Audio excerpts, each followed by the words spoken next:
Buenos dias. That was good. We're getting better. Again, I'm Monica Cordova. I'm the Deputy Director at FCYO. And I am beyond honored to be here with you today. And I'm especially honored to be here with this panel full of dynamic organizers whose leadership, analysis, and pure organizing skills I have deep love and admiration for. As we mentioned before, there are many things that we feel uncertain about in the world today, but what we can say for certain is the important role organizing plays, and in particular, youth organizing and ensuring the health, safety, and happiness of our communities. I want to stop for a second before we go on and make sure folks see we have everybody's Twitter handles up. We have all of the names up, so feel free to take out your phones and follow folks so that throughout the conversation we can continue to become an echo chamber of the richness that's happening both on this stage today and in this room. So as we mentioned earlier, we're in a particularly critical time in our country's history, and that has inspired us to come together and strategize. The tragedy in Parkland sparked a moment that reminded us what's possible when young people ignite a movement.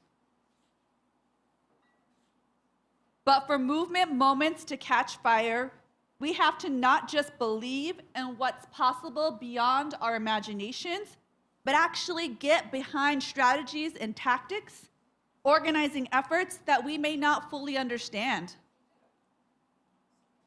After today, we hope you are ready to step up and into a movement led by young people of color to transform the conditions in our country.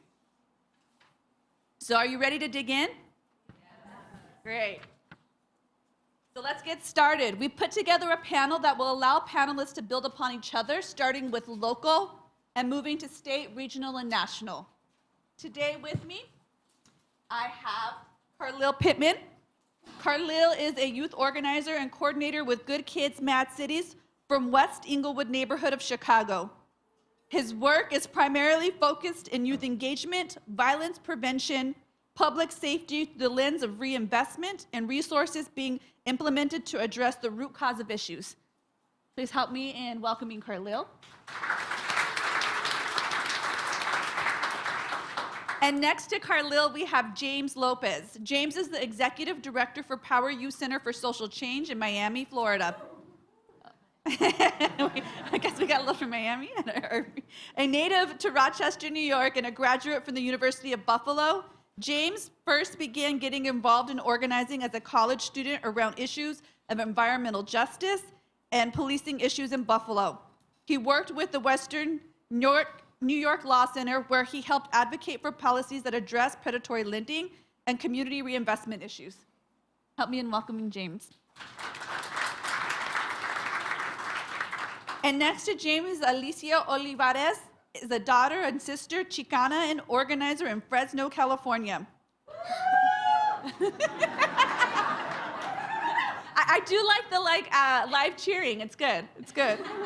Her early experiences growing up in a poor, small farm working town have served as the main motivation for creating leadership pathways and opportunities for young people to step into their power across the Central Valley.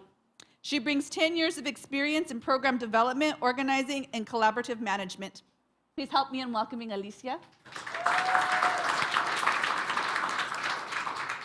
And Cuna is United We Dream's National Field Director. Eli is from New Mexico. Clearly, you all don't know me. And develops the field and political strategy and implementation plan for United We Dream's branches in Texas, New Mexico, Florida, and affiliates from other states to mobilize. Eli is a proud, undocumented young woman of color raised by hardworking migrant workers. Eli co-built a statewide network of immigrant youth in New Mexico and has strengthened the organizing and advocacy infrastructure in the state by creating initiatives like Undocu-Healing, Undocu-Research, the Undocumented Story Project, and the New Mexico Dream Zone. Please help me in welcoming Eli.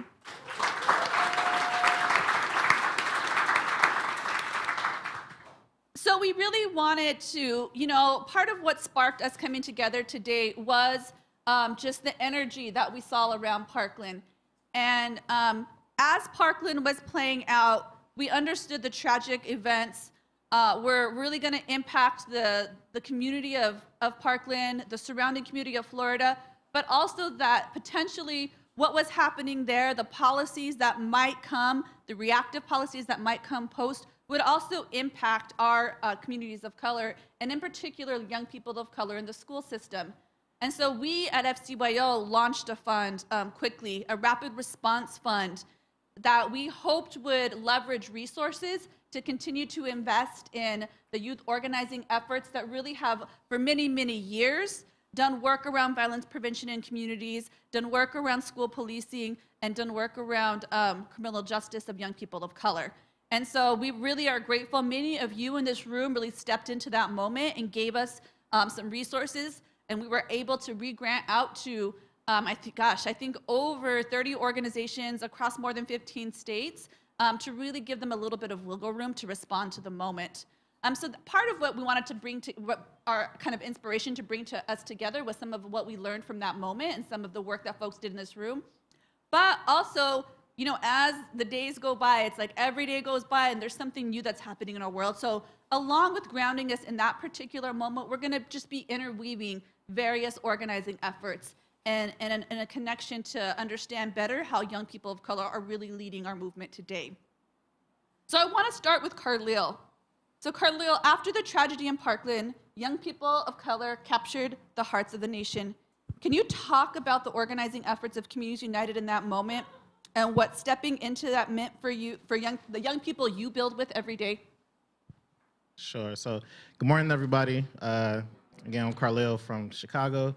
I think for us, and to back up on that, I feel like, as we all know, this moment just highlighted a movement that's been happening for many years, especially in the communities of color. This is something we deal with on a daily basis. I'm a 25-year-old male, born and raised in the West Englewood community of Chicago, a community where, statistically speaking, you're not going to see your 25th birthday. I just made 25 back in April. Yeah, thank you. But I'm also a father of 3 young boys. I have an 8-year-old, a 4-year-old, and a 3-year-old. And a lot of times, through all I've seen in my community and growing up, it never dawned on me that I had normalized the trauma of gun violence and the lack of resources in my community until I was outside with my 8-year-old and he's playing with basketball and there were gunshots that went off. And I'm like, come on, CJ, come on, let's go in the house. And he's like, they're not shooting at us, it's okay. And it took that moment for me to realize that I had been doing that my entire life. Whenever I heard gunshots, whenever there was a crime scene, I had normalized that as, this is how life is everywhere. This is how it is in our community. This is how it's supposed to be. And realizing that being able to leave out of my community, go to different places and saying, this isn't the same everywhere. We're living in a war zone. We're walking around with undiagnosed PTSD victims, walking these streets, walking in these schools, and not having the resources to address what's going on in these communities. So when the Parkland incident happened, it wasn't a shocking moment for the young people that we work with. It was like, this is happening again. And also that fear of, we're about to be affected by this in a negative way. At the same time, young people were trying to pass legislation to help bring resources to schools, to take money from going to SROs and put it into more mental health services, into more clinics for the communities, for the schools, stuff like that. And it was on the verge of, this may destroy our build that we're trying to work on. And that urged young people to want to work harder. How do we address this moment? How do we make sure that our voices are heard in this moment? And from having a conversation with our young people and from other external partners, we were able to say, hey, let's bring this together. Let's have a movement that we can call our own, make sure that we're keeping the urban narrative alive, that we're not looking for stricter gun laws. We're not looking for more police officers in our schools, on our streets. We're looking for the root cause and the resources to address this on the grassroots level. Knowing that unemployment, youth employment is a big part of that. Understanding that mental health services are a big part of that, and trauma-informed schools will be a big part of that. And saying, let's take this movement and let's create that. And they decided to call it GoodKids, MadCity. Say good kids growing up in the MadCity that's under-resourced and deprived in our communities, and want to highlight that urban narrative and make sure that this movement is relevant and kept in the conversations of what's happening nationally. And from that, our young people really were able to come together from different neighborhoods they work in, from the different schools that they're in, and bring their different struggles. From students who have to duck down in their classrooms during class periods because bullets are coming through the windows, to students who are at home in the morning trying to get ready for school, trying to take showers, and the bullets coming through their doors. And it was a powerful thing, really, because young people, we asked them, how did you feel? How did this affect you? These school shootings, things like that happening. And that thing was, well, for us, it's my experience that our students aren't in our communities, they aren't bringing guns to school because, of an issue that they're having in school. They're carrying guns because they want to make it to school safely. And for a 14-year-old to feel like he needs to carry a gun to school and that's not being addressed is a big issue. And I feel like different communities, there's not a one solution to a problem. Different communities have different answers. They need different things, different resources are needed. And I think that needs to be kept relevant to understand that you can't put a Band-Aid over an open heart wound. There's different ways that you need to address this issue and make sure that stays there. And for us in the movement now with the young people, it's been a lot of time of not really waiting for the assistance, not waiting for the help. But what can we do now until we have what we're looking for, until folks start trying to address and help us and resource what we're trying to do. Young people are out here throwing community events, doing like peaceful marches, doing peaceful block parties, doing first aid trauma healing. And for a 14, 15-year-old to understand how to treat a gunshot victim, that's war tactics. That's what they're doing in war. For a young person to have to feel like they need to know how to do that to survive in the community, definitely needs to be addressed. And for us, as our young people being able to be equipped with those tools, while also being able to do these trainings and teach these lessons, or go around and create this shared narrative of what we're looking for and how we're going to address this movement and how we're staying relevant and how we finding partners in other communities with the same issues, as well as connecting with students in Parkland to be able to identify how we can work together in this moment. And since then, we've been able to collect work with Parkland students. We actually, yesterday, we had a community block party thing with us, the Black students of Parkland and GoodKids MadCity at the park in Chicago, and it was a big thing for us. And trying to do more things like that and really connect with other groups too. So I'll share more later. I'll pass it on. Thank you. Thank you, Carlil. Thank you. I appreciate you opening up to us in that way. James, so, Power U is in Florida. And we know that you all have, for a long time, worked with young people of color to build meaningful power. So can you talk a little bit about what that means to you and how you work to get there? Peace, everyone. So I think when I think about the question of meaningful power and what that means, I think it goes back to how we view our organization, and our organization's purpose, right? And I think I want to be very clear, we're not an organization that provides services. We're not an after-school program, right? But we're aspiring to be a political program that develops young people to learn how to organize, to learn how to lead, and practice doing those things, but then also be able to think about this piece around governance. So that way, regardless of what they do, if they want to go off and be organizers, if they want to go to school or not, whatever they do, they can actually help contribute, have the skills to build the progressive infrastructure that we need to change the conditions of our folks. Right? That's our fundamental purpose. And I think the Parkland moment and what happened really encapsulates how we're trying to do that and how we're trying to figure it out. First off, I'm really happy that we saw the video. I'm super grateful for the Parkland moment and what it did and how it mobilized so many people. And, I appreciate Carlil just naming, right? Like, folks have been doing this for a very long time, particularly students of color and Black students, right? And for us, it was very hard when it first happened to sort of deal with, like, the narrative intentions for our young people who are like, I don't necessarily see myself in that work. We've been doing this work, and I know for us, some of our best, most skilled organizers or like young members are the ones who aren't the most respectable for the cameras, right? But can actually build relationships with community members, but they might not necessarily be the best on talking on message in front of millions of people, right? But we saw that as an opportunity within the organization to actually think about how can we practice building multiracial, multi-class coalitions So what we did in the immediate response was work with local organizations like Dream Defenders, but then also with students of Parkland. And we had our folks break bread and build deep relationships, but then also hold a series of town halls and community events where they actually were able to have dialogue, build understanding, right, and kind of give a deeper assessment of how violence shows up depending on your class, depending on your identity. And we think that work is super important long-term for giving young people the space to actually practice those skills because, right, adults have a difficult time doing that as well. And we know that that's not enough because at the same time where we were having those meetings, the Florida legislature fast-tracked at least $300 million for the hardening of schools in the state of Florida, right? In some cases, giving millions of dollars for programs that allow teachers the option to carry firearms. And we know that that's going to have terrible impacts on organizations and just folks of color who've been trying to chip away at the school-to-prison pipeline, and that it was going to be a setback.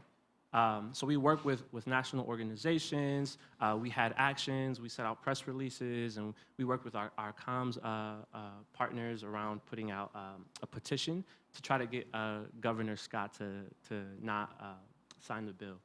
And we think all of those tactics are super important in building movements, but internally when we think about this question of meaningful power, we knew that there was nothing that we could have done at the 12th hour that was actually going to stop that bill from being passed, because there was no way.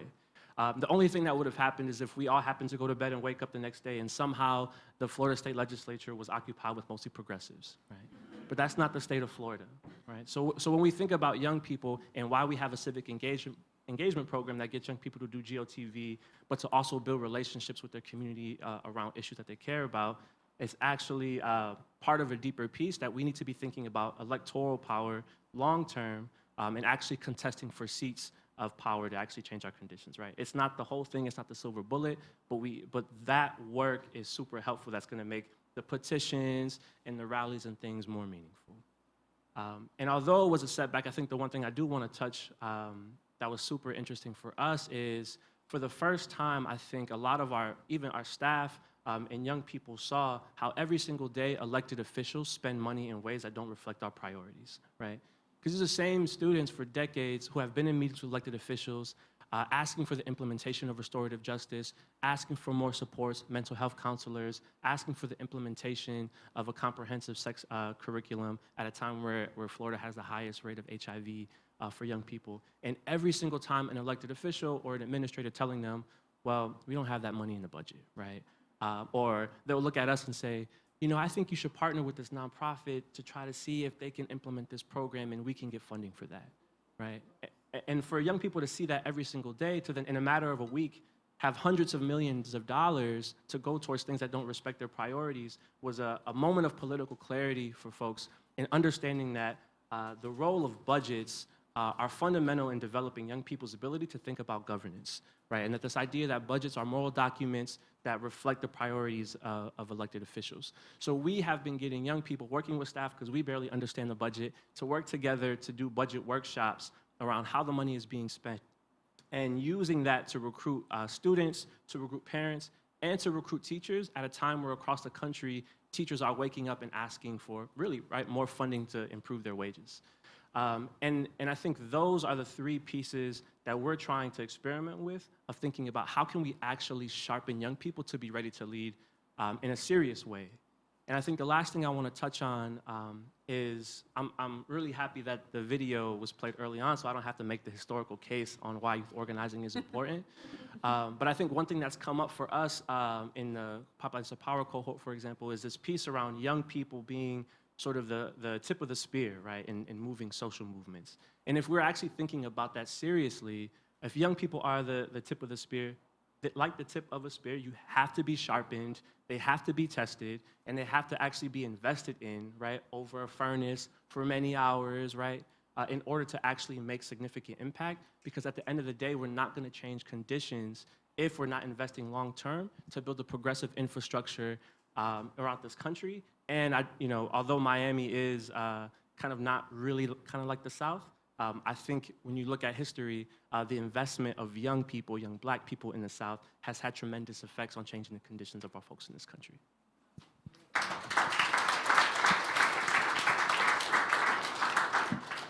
Thank you so much, James. Alicia, why vote created a dynamic infrastructure that reached a diverse set of communities across the state of California to engage young people in the electoral process. Can you talk about what it took to build that model and the impact it has had on the power that young people can wield in the state? Good morning, everyone. No, that's a great question. I think Parkland was really a test for our relatively new network. New as in, you may have noticed, Power California launched today. Formally mobilized the immigrant vote as well as Y Vote. And our work, we work with 25 young people of color, immigrant and refugee, and Native communities across urban and rural California to really build an agenda that reflects our communities and to connect that to actually building a solid voting bloc across California. And so what that meant in the wake of Parkland was collectively we had to come together and really decide that we wanted to prioritize meeting young people where they were at in that moment and where their energy was, right? That meant putting our spring campaigns on the back burner, all of our work plans on the back burner, which was a hard thing to do, but also we understood that this, much of what we talked about earlier, was an important political activation moment for many young people, and we wanted to be able to respond to that.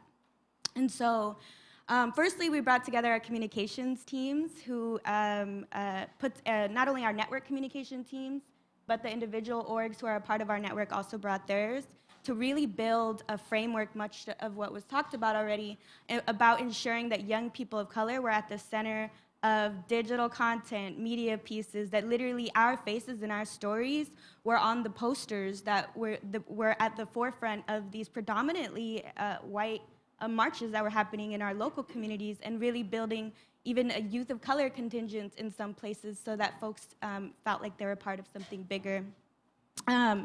We also work to train, I guess the second piece is really build on this civic engagement piece. We had to ramp that up pretty quickly.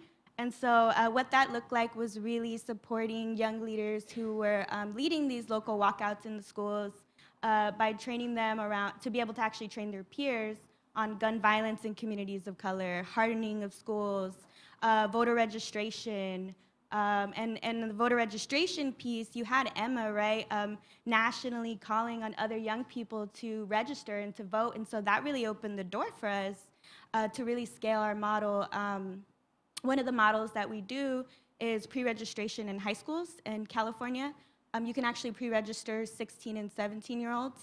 And so we were able to train young people to give you a sense, you can pre-register your whole high school in a matter of days.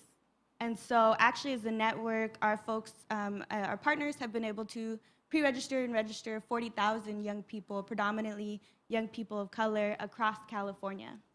And that's important, right, because we know not only registering folks, but also getting them out to vote, much to what you talked about, running their own campaigns, running their own phone banks and text banks to call other young people of color about the importance of voting, about the importance of safe communities in schools, was really important because we know when young people come out to vote in 2 consecutive elections, they become lifelong voters. If not, we lose them for a decade. And so we really want to build these voting behaviors early.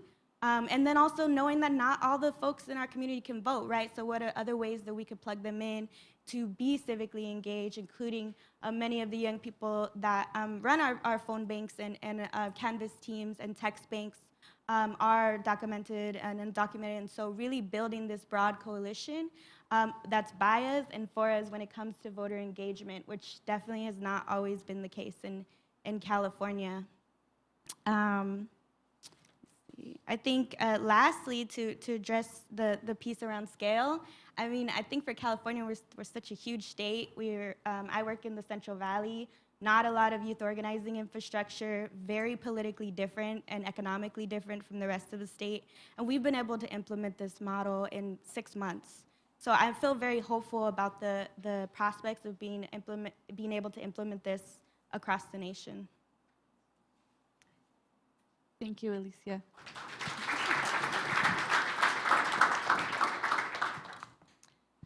So, Ellie, we're in a particular moment when it comes to immigrant families and youth that redefines how we understand safety. Can you talk about the power United regime has built on a national, regional, and statewide level, and any lessons you all have learned? Well, thank you everybody for being here. I'm super excited. And it has been resonating, this question to me, even when I was traveling over here. It's about safety. The word safety made me realize it's about just fighting for just the dignity of humanity, really. That's at the moment that we at. I was able a week ago to be in Tornillo, Texas for a rapid response. We mobilized for summer schools, majority of them mixed status, undocumented folks, but with DACA permit that can cross the checkpoint to be able to do a disruption action in Tornillo, Texas. The action I was sharing with Luna, it didn't happen how an organizer, I imagine, that will happen. It was the first time as an organizer that I need to call off an action because I felt it was not the right action. And because I was able to see we have 138 people there of our youth looking at 3 buses just coming in full of children. And they were waving us, and our youth were crying, and they were seeing themselves in those buses, right? Lesson learned in that moment in my life is that we were able to mobilize the border states. It was intentional, strategic mobilizing leaders in the border states. Because politics that happen locally, state, regional, and national are together. There's no strategy that is separate. That's an organizer, something that I'm really strong about it. You cannot support a national strategy without supporting the rest. And you cannot support a local strategy without supporting the national vision. It has to be all the layers. And we sent this intentionally, these leaders on the border. For the first time, a lot of them were able to cross the check-in. We mobilized some buses, so we say always that it was an educational road trip. That's the way how we organize, because they are in a summer school. So that's kind of the way how we build up our leaders. And when we were there, everybody were able to really feel and sense what their brothers and sisters are living in the border. Just normalize that violence that exists. Since CBP and ICE, every single day of your life, and with that internalized fear, I'm gonna be deported. It's not about the deportation. It's about deportation is the kidnap and displacement of your humanity. It's the process that they put you in a detention camp where they are reminding you every day that you do not matter, right? That's what it's about. It was that moment in what it's about. So the lesson learned for me through the Dream Act campaign is that we were really strong articulating that we wanted Clean Dream Act. Clean was essential, and we never dropped it during our campaign. We never negotiate the piece of clean. And it was asking no more ICE agents, no more Border Patrol. So for us, the pivoting of abolish ICE and CBP is not that radical idea, right? It's not a radical idea because you already train, you already educate your base. They're already building local policies, and they're already planning a civic engagement where they're gonna keep MOCs accountable, and also the local representatives saying like, if you really are for the dreamers, don't receive money from detention camps. Do not fund ICE. Do not fund more, do not perpetuate the school to prison and detention camp pipeline, right? So now in the pivoting where we at, the lesson learned for us is that we are really grounded in what is racial justice and intersectionality lenses on organizing, right? We cannot talk about what we don't want without imagine and reimagine what we want. Yeah. So when I was sharing this, we are really good. saying what we don't want, because we live it every day. So I don't want that shit, right? And you're like a really good saying it. I don't want that. But what about or you that have been defranchised to stop them being creative to reimagine? So we are in that moment, and I see it as an opportunity. And an opportunity after Parkland was, they were really articulated about what we didn't want. But as a youth organizing movement and progressive movement, it's about what we want. It's how we imagine those borders, how we imagine those agencies. And at the same time, power is about building mass mobilization, train them, all of them, and really strategic where you are gonna be keeping those representatives accountable. It's not either or. United We Dream do not believe in that. The way how you mobilize, the way how you build leaders, and it's the amount as well that you're gonna show the power and disrupting the status quo that exists. So that's for us, in the summary, is that I need to do what my base say. So I need to, because we are membership-led, it needs to be aligned to our local, statewide, and national strategy. So that's it.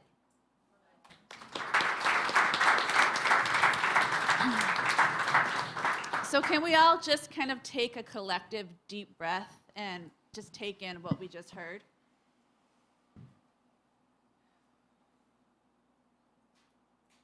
So thank you all again. I think that that was really powerful and helped set the table for the conversation that we want to have later.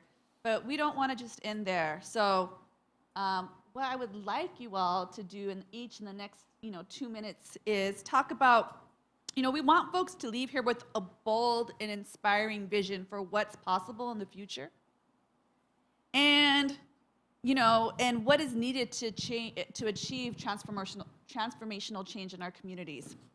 But because us folks in philanthropy might have short memories, we know 2020 isn't the end-all be-all, but if you can talk about what is needed to achieve your transformational change, your transformational vision in the next few years, like let's think big and bold, like what do you need? What do you need to get there? Excuse me. So I think for us at Community United, trying to look at the work with GoodKids, MadCity, was really trying to create a plan to figure out how can we best address this issue of violence in these communities, right? When you're thinking about prevention and intervention and the healing aspect that needs to go into all of that, and trying to figure out, okay, what partners we need to make, what relationships do we need to build to be able to one, have these young people who are actually doing this work. 2, being able to actually employ these young people to do this work. 3, being able to bring in folks who are actually directly impacted, whether they're in the streets or whether they're a part of it or a victim of it, and be able to bring them together. And 4, how do you address the mental health aspect of it, be able to heal from it and build and let that lesson sink in for them to be able to involve more folks and keep the cycle going, right? So I took note, like Hashim told us to earlier when we did the little exercise walking across the room.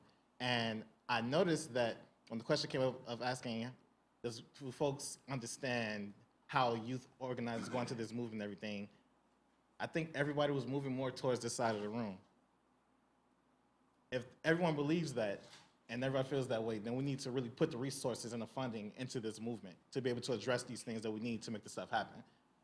It's easy to say you support something, but put your money where your mouth is. We need to be able to address this stuff. We can't make these fundamental changes and transformations happen with our dreams and just living off our dreams. So I think for us that's the biggest thing is being able to, you can have the plan, you can have the steps forward, but if you don't have the funding and the resources behind it, it's kind of harder to make stuff move. Thanks, Carlil. So for us, I think it goes back to sort of 2 basic questions. First question is, are we as progressives committed to building the infrastructure needed to change conditions? If the answer is yes, when we're thinking about that strategy, how long are we envisioning? Is it an 18-month thing that we're going to try on? Is it 3 to 5 years and then maybe we'll revisit? Is it going to be 10 years, several decades, et cetera? however you answer that question is going to inform how you think about the importance of youth organizing and building that movement. And I think for us, just from lessons and reflections that we've learned is, one, if our number one priority is to develop young people to actually move forward, getting money for a specific policy fight sometimes is not necessarily the most helpful thing, because what it also does from a political development standpoint is, I think some of the lessons that we have learned, even outside of Power U, is that if you're focusing on this campaign, you get young people at best sometimes for 4 years. You end up pushing a campaign where young people then see restorative justice, for example, as this sort of silver bullet or this thing that solves all the issues, but doesn't actually give them, we don't have a lot of time and space and capacity to actually fully develop their analysis on what systemic inequities look like. And I think the other thing is just in terms of scale, like most of the difficult things that we have is around like childcare and transportation. And if we don't have fun, like we have a rickety van sometimes, right? That like, it takes us 2 hours, right, just to have a 90-minute meeting, and hopefully we feed babies when they get there, right? So for us, having general operating grants or just funding where we can buy a new van or like get a tune-up or get more, have a space where we have more windows for young people to look out. I think I have some things that kind of go a long way, and I think lastly, when we're thinking about building a broader ecosystem, if you're a part of organizations or foundations that have different departments, I will go down the hall and ask folks who are funding adult organizing, what do y'all think about youth organizing?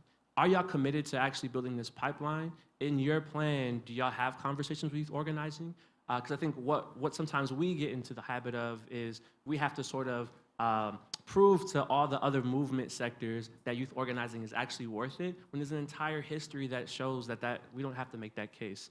And we shouldn't have to be the ones that develop young people and then have to convince other organizations to actually buy into this.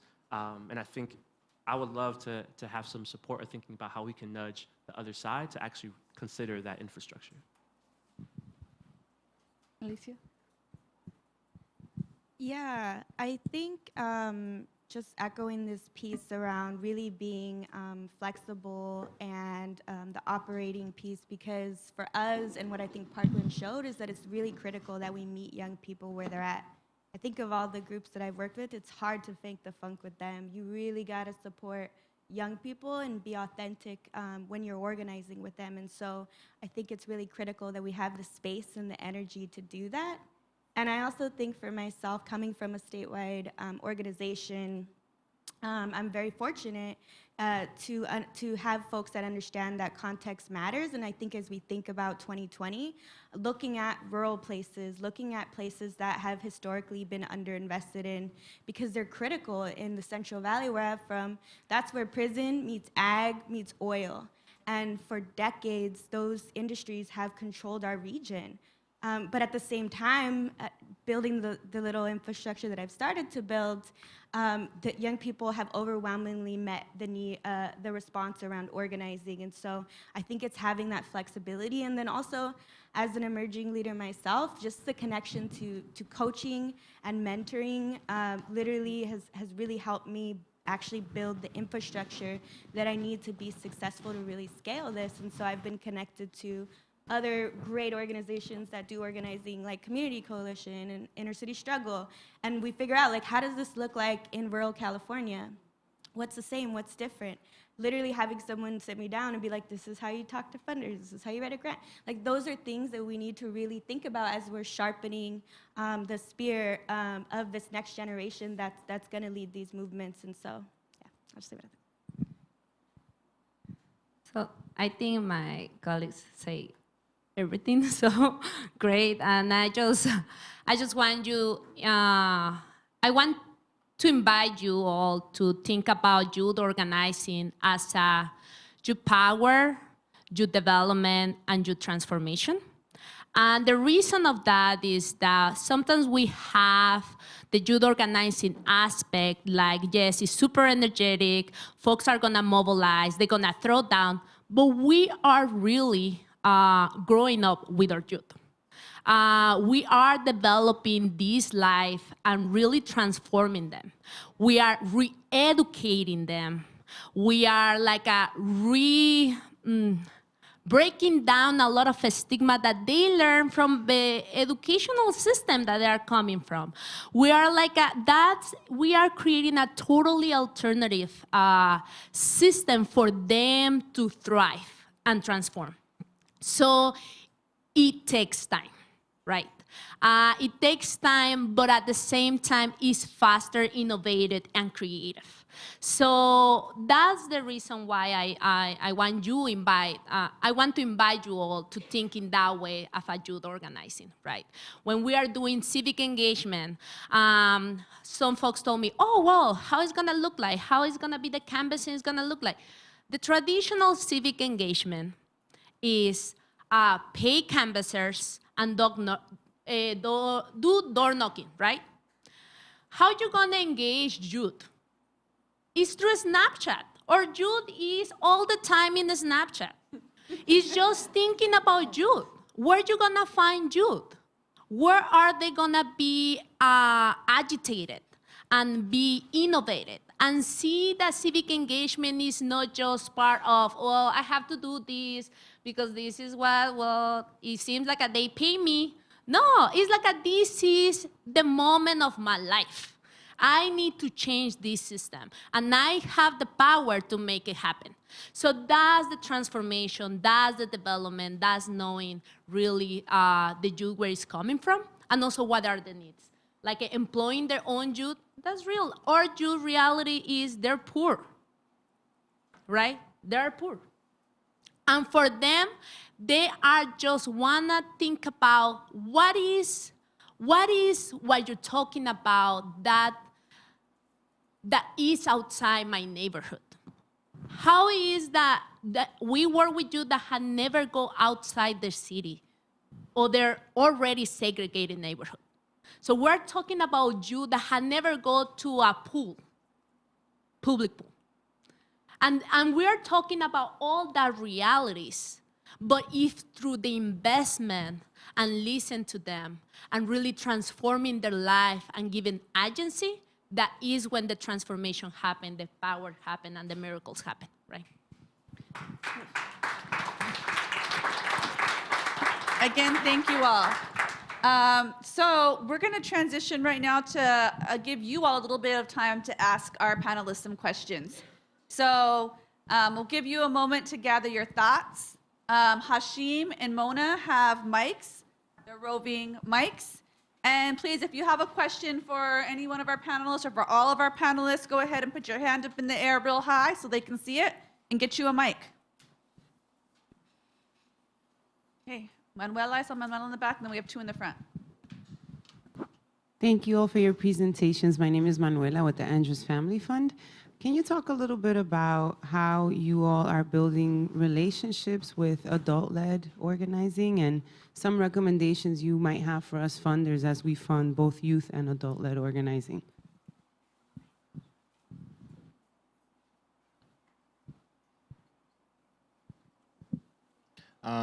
Thank you. I think for us, some relationships we're building. So I think because we are a youth-led organization, but we have different issues that we work on. So whether it's youth empowerment, education, immigration, housing, healthcare, and really trying to be intergenerational in our work and trying to figure out how can we make sure that in our organization, before we're expanding to different groups looking out, right? How do we make sure in-house that all of our leaders and our constituents, everyone, how are we connected to this work and figuring out how we support each other's work and realizing that the broader goal of this and the broader issue, there's something that's affecting all of us that we can all relate to. I think for us, being able to reach out to those relationships, to those different groups who support those different works that we do really helps the movement and the moment, but also being able to connect through events like this. So being able to pull together convenings or little events for young people to lead and talk about the work that we're doing and try to build those relationships themselves. But it's through also doing one-on-ones and reaching out to like-minded groups who have those similar issues or who want to get into that work and trying to figure out, okay, how is it that we work together to make things like this happen? For funders who want to support both, I say, I don't know, I think I'm not a funder, so for me, I think it's a lot simpler than needs to be explained. But I think it's just finding the groups who or make it possible for the groups who want to support those things. There are some adult organizing groups who don't have a base of young folks, but want to support and help do their work. And I think that connection needs to be made for us to be able to find each other. Because there are some things that young folks aren't able to do and need the support of those older groups, and just being able to make those connections together for us, for one, to meet each other, but also being able to have the funding that can back up and support that. Yeah, and I'll just add, I know in Florida, there are people who are trying to develop a Florida statewide alignment group that has multiple different organizations, and there's a youth wing of that that we're tied to on the local level that I think a lot of folks are feeling very optimistic about. And I think it also begs a question on, in terms of scale, we're a local-based project, and it's very difficult to find statewide organizations that are dealing explicitly with high schoolers, right, as opposed to the youth 18 to 35 sort of frame of thinking.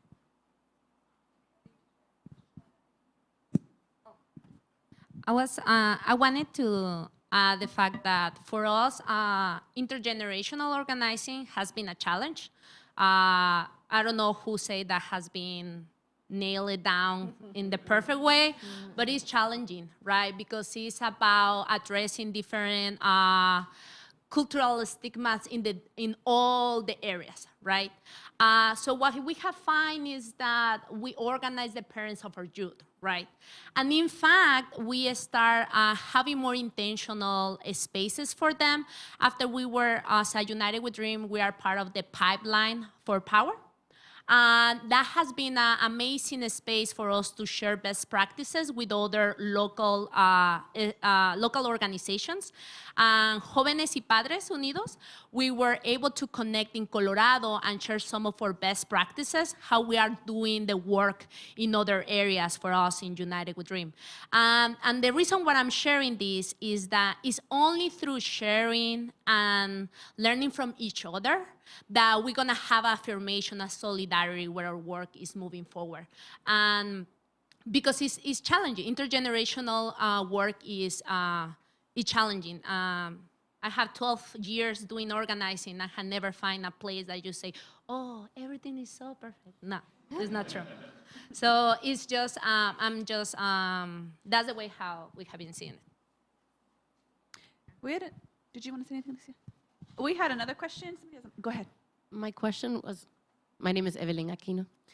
My question was around just listening to the Get Out and Vote movement, and how many of you are able to start to prepare the young people to build into the leadership role versus supporting those that often you have to do the convincing part about the realities of young people? Are any of you building the power in that sense where they're really taking the seats on boards and commissions and, you know, and running for office to be able to sort of harness that power that they're feeling versus, oh, let's just go behind this person, you know, that might support us, but when they get there, forget us, you know? I'm really interested in that. Alicia, do you want to start, and then Carlil?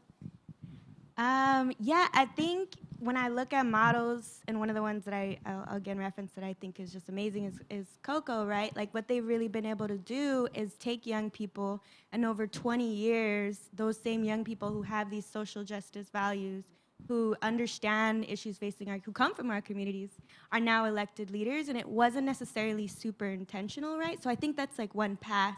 I think the accelerated path that we're doing right now, we started something called the New Majority Fellowship, which is all young people of color and immigrant and folks from immigrant and refugee communities to actually train them to be campaign leaders. Too often, the people who are working on our campaigns, literally doing our data, developing our strategy, running our fields, are not from our communities and don't understand them. And so how do we train up young people to have the skills to be able to do that? And I honestly think naturally that third next step, especially in the communities that I'm in, where you have towns, you know, of 7,000 people win or lose by 7 votes. We have young elected officials. You could run folks very easy, and I think that's going to be their natural next step, where they're like, oh, I can actually run a campaign. I understand the strategy. I know how to organize. Why not run, right? And so I think I'm pretty hopeful in the region that I'm in that's going to be the natural progression.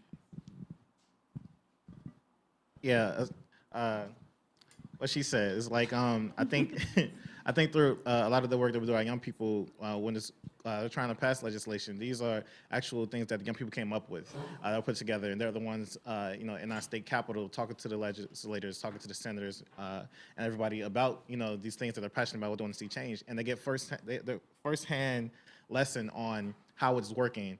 How policies work and who the different folks are and what they support and what they won't support. And for them, that's a lesson of, I need to make sure I do something about this, whether it's through them being able to run a campaign or whether it's through them wanting to be, elected official themselves, something like that. And also the feeling of being able to get something passed. For example, earlier I was talking about the mental health bill that we're working on to get resources in schools. It actually passed, recently.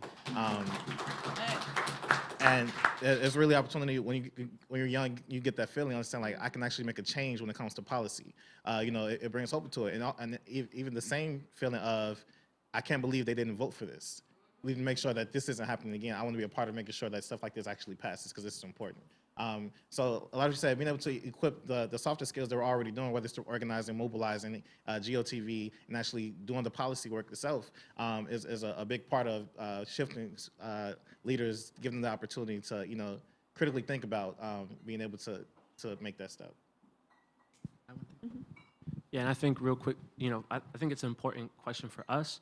I think right now I can honestly say I don't feel confident like having a young person and putting them in office or moving them in that direction without really thinking about what that is actually going to take.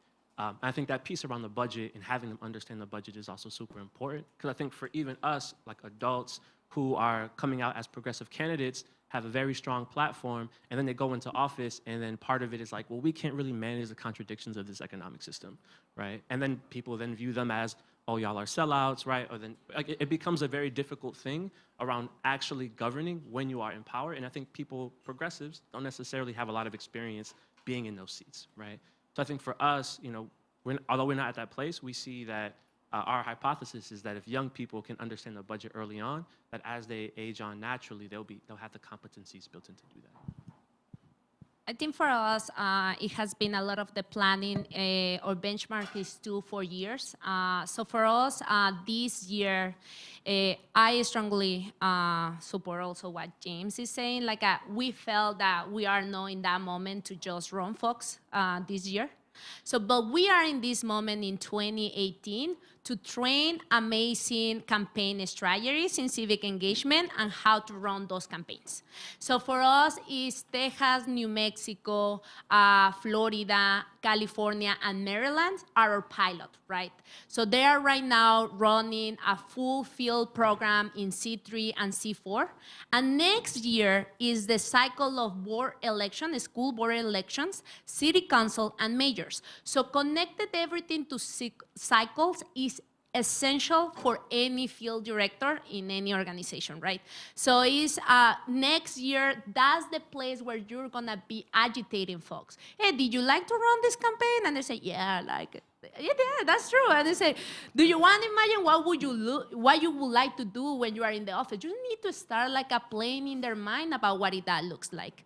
And that's the way how we see 2020, an important moment for us to really pivot what is for us, the new generation of folks that will take over those seats. So that's the way how in United We Dream, we are planning it in, right now it's 6 years plan with the benchmark of every 2 years in the civic engagement implementation.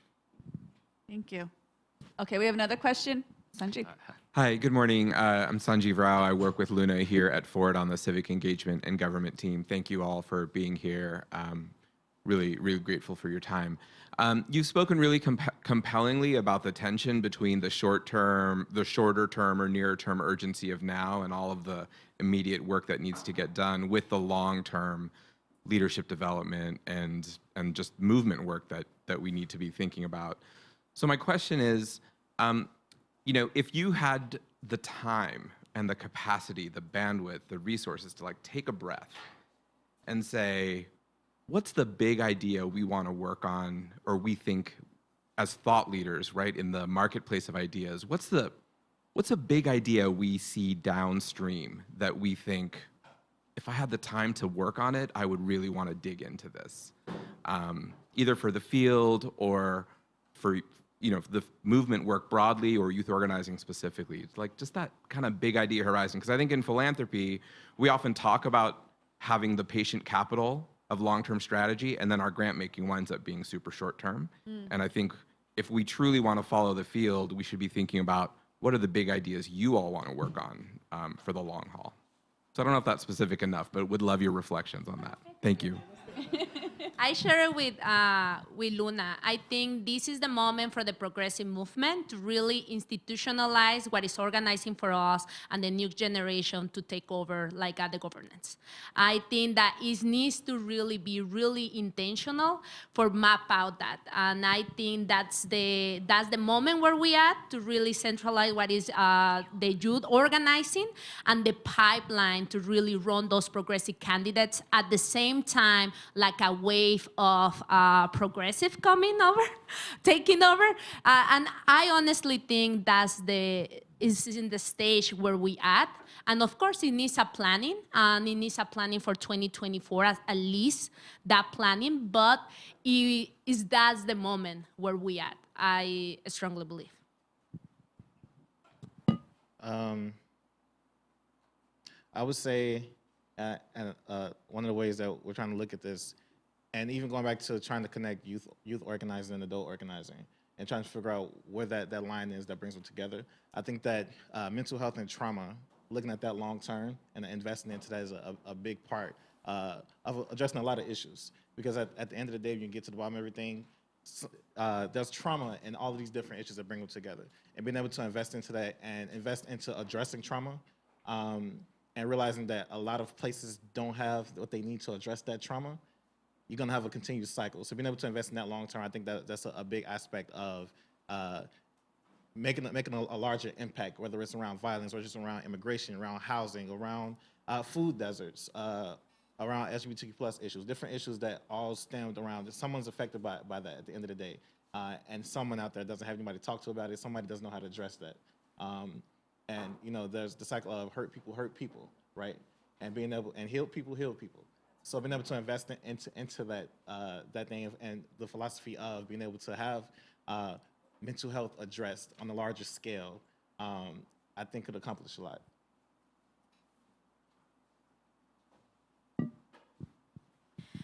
Yeah, I think for me, in California, we just have a lot of shifts around pilots for vote centers and just a lot of automatic voter registration things rolling out. But I feel like I don't necessarily have the space to think as far ahead about how do we make this so that it's more accessible for young people, right? Even things like why can't we change the electorate, right? In terms of young people voting at 16, which some places have piloted, or non-citizen voting, so that we can begin to actually build the electorate that we need to move some of this.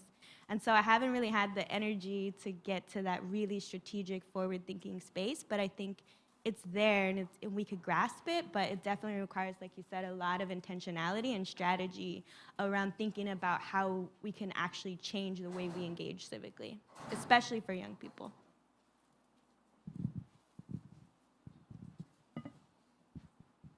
Yeah, I would just add, if we're thinking about the progressive infrastructure and what that looks like, I would just love time to think about, what would it look like for us to build connective tissues between progressive think tanks and organization X, Y, and Z, right? Or, is there a progressive infrastructure for any young, new judicial person coming in who's gonna be trained on how to interpret this set of law in a progressive way, right? Things that all, the right does, right, very, very well.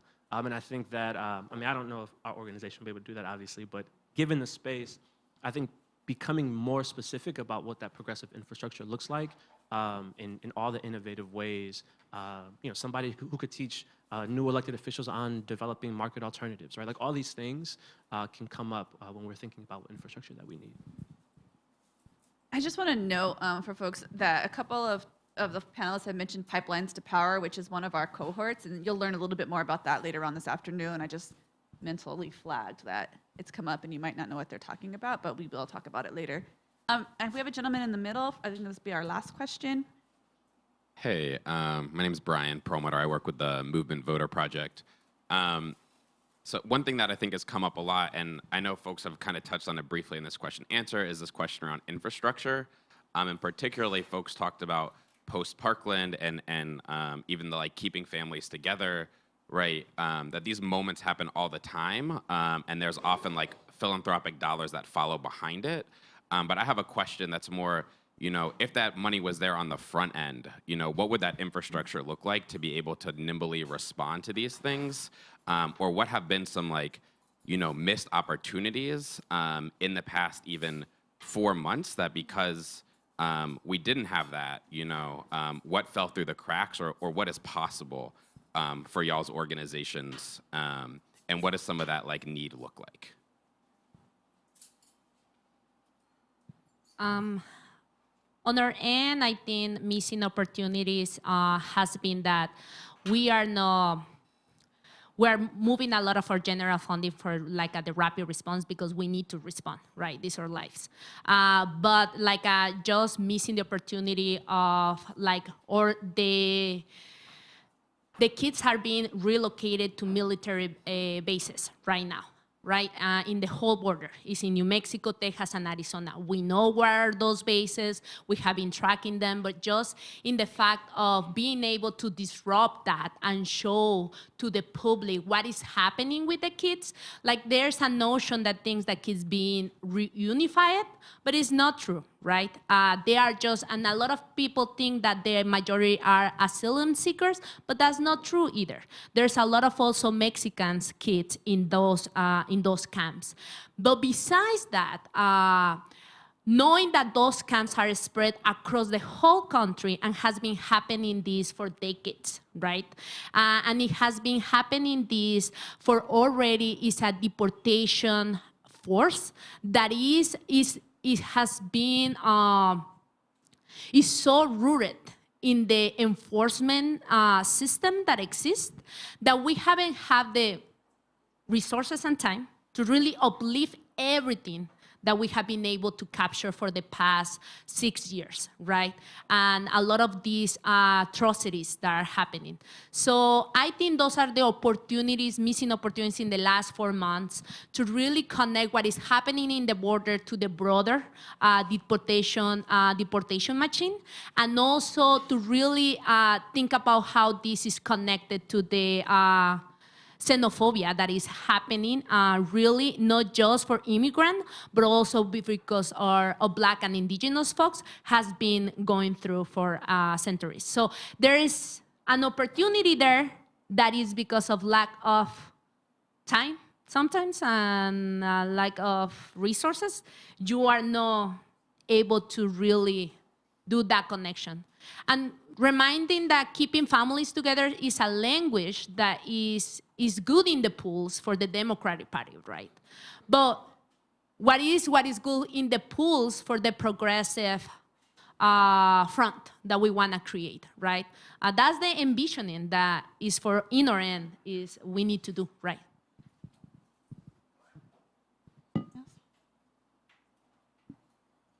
I think for us, in the moment of the movement, I think a lot of missed opportunities happen because of like the holdup of having the resources to draw out the plan that you created with the young folks. Going back to resources and funding, and also I think a lot of times young folks or movements in general, a lot of folks are utilized.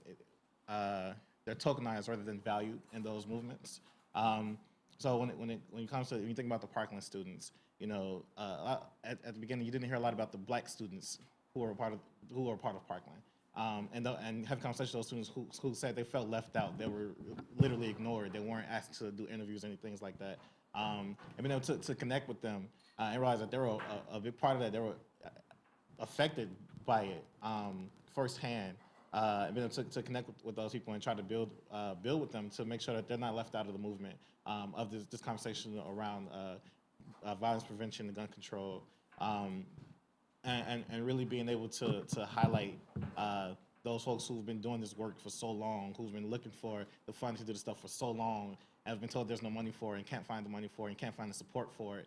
when these big things happen, then I'm putting the money towards that big thing that happened instead of looking for those groups who were looking for them in the first place, trying to do this before it happened. So I think really prioritizing being able to identify and work with young folks, work individuals who are on the grounds trying to do this work and trying to heal the community, and prevent and intervene before these things take place is a big part of it. And if you have the connections to those people who are putting money in these bigger places, try to influence your friends or those folks to put the money into these communities, urban communities who are doing this work for so long without the money to do it. Thank you all. Thank you all for participating in that Q&A.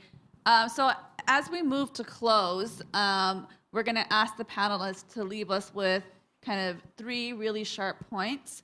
And what I ask you all to do is to take out your pens and jot them down. We know we've said a lot, or take out your phones and tweet some of them out. But we really, we've had a rich discussion. The rich discussion will continue. But if you all were to really, what are the 3 things? If you were going to bullet point like 3 things, like if the folks in this room leave here not remembering any of the last 90 minutes, like what are the boom, boom, boom that you want them to leave here with? And whoever would like to start.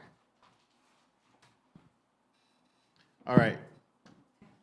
So in closing, I think this dream is like probably like a debrief or a repeat. Number 1, I believe that if you're going to be a part of a movement, if you want to support a movement, let those who are directly impacted in that issue, let them lead the work.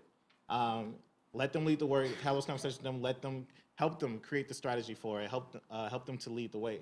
But a lot of times we see folks with separate agendas trying to work it through a young person, trying to work it through another movement.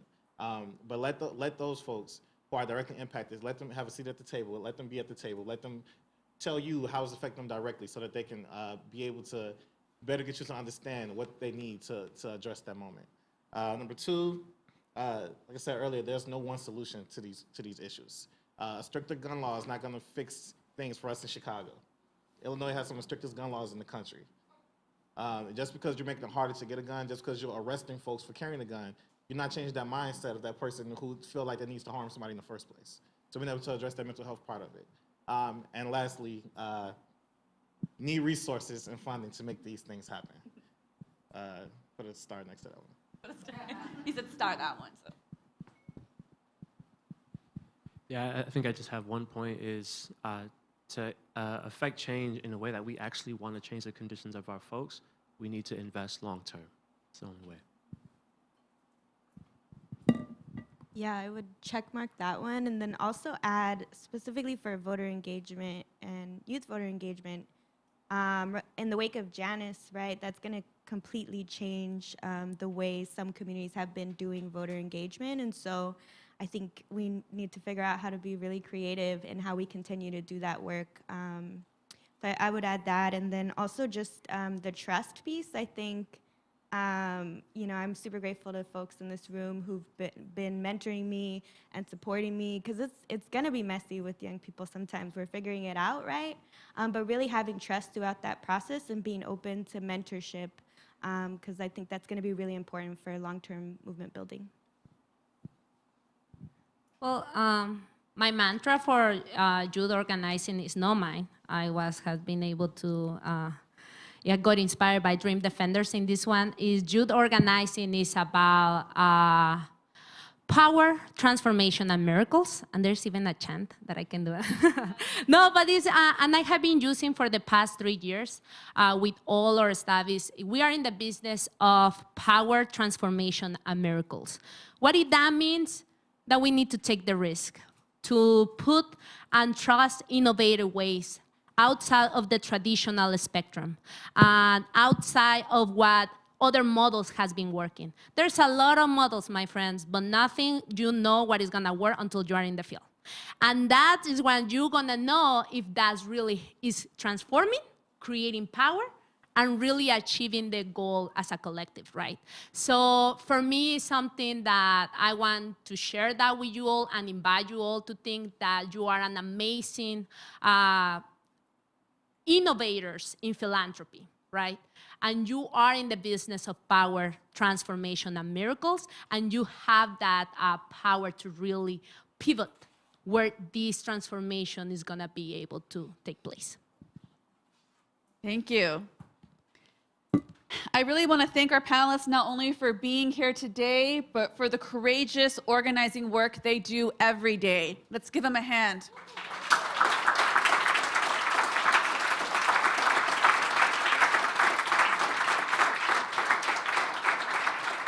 I also want to be clear. Earlier when I said I was hoping that you all would step up and into the moment with us, I wasn't just talking about actively listening to these folks. I wasn't just talking about retweeting or showing up at a rally, but we're all in this room today because we're connected to resources. And we must do our part to move those resources in a big way for young people who are risking their lives every day. We are in a moment where huge leaps of faith are not just needed, but absolutely necessary. So we're asking you to continue to leap with us today. Thank you for being here. As you can see, lunch has been set up over to my right, your left, I guess. So we will have a full, we ended on time. We will have a full hour lunch break for you all, and probably about 15 minutes till we'll call you back. Thank you all.